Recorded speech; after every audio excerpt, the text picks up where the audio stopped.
Zero Hour actually in the year 1999, when I was living in Germany and I was working on a theater project, an intercultural theater project in Dresden.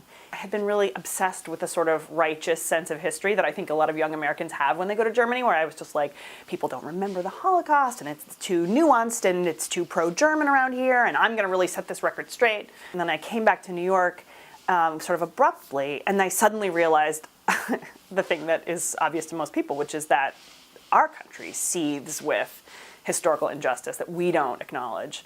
So the play is really about this couple, these two women who are living together in Queens, and one of them is in the closet. The other is sort of living a kind of a wild life. And the one who's closeted is working on a Holocaust textbook for 7th graders, which is based on a lot of amazing similar textbooks that I read.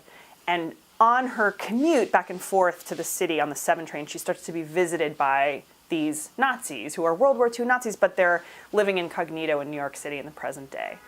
And the trick of the play is that they're played by the actress who plays the girlfriend.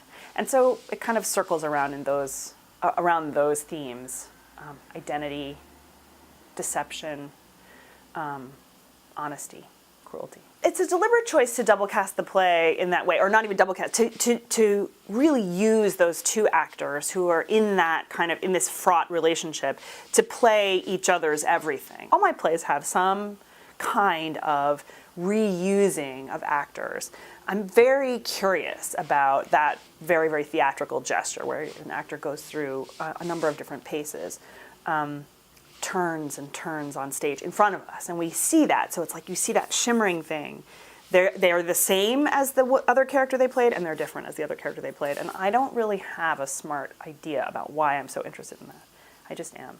But then in the 0 hour, then there's this other moment where suddenly, at like the 11th, where the 11 o'clock number would be in a musical, this guy comes on stage and he has one scene, and it's kind of ludicrous, you know, to make a poor actor sit around and only come on stage for one scene. But for me, it's important because it's the breaking of that closed little world that those two women are inhabiting together. I'm not an actor, but if I were, I think I would want a challenge like this. You know, I think I would be interested in how can I be this sort of anchor character and also have this constellation of other characters that are in some way a tiny little fractured part of myself, or a hyperbolic part of myself. Maybe it's a little bit brainy, that balancing act, but I feel like it can be really fun, I think, for actors.